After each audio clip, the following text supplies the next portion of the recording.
I was in the mood to bake something classic and traditional, so I went for a Victoria sponge cake. For this, I used 220 grams of baking margarine and the same amount of caster sugar, 4 large free-range eggs, 2 teaspoons of vanilla extract, 2 tablespoons of milk, 220 grams of self-raising flour, 100 grams of raspberry jam, and for the buttercream, 60 grams of unsalted butter, 120 grams of icing sugar, and another teaspoon of vanilla. For the sponge, I creamed together the margarine and caster sugar until light and fluffy, and then added in the 4 large eggs and vanilla, and then mixed it again. I then tipped in the self-raising flour and added the milk and mixed it on a slow speed until all combined.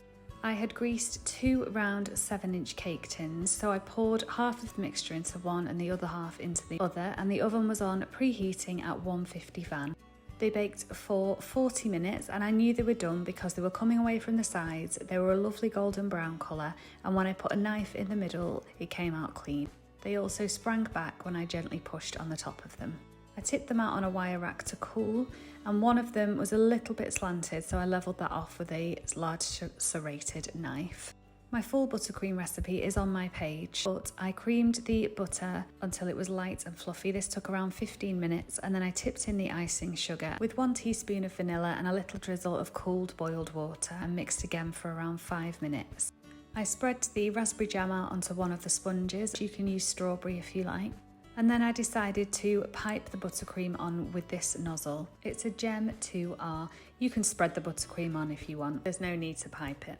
I gently pressed the other half of the cake on the top, and then of course a Victoria sponge wouldn't be complete without a dusting of icing sugar, so I just used a small sieve to do a dusting over the top of it. I decided to cut a nice big slice out now so that you can see the inside, and look how light and fluffy that sponge is. It really is a lovely, lovely sponge, and I understand why this is such a classic favourite.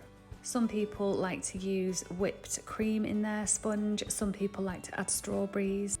What do you like? Do you like Victoria sponge? Is it your favourite, and will you be giving this recipe a go?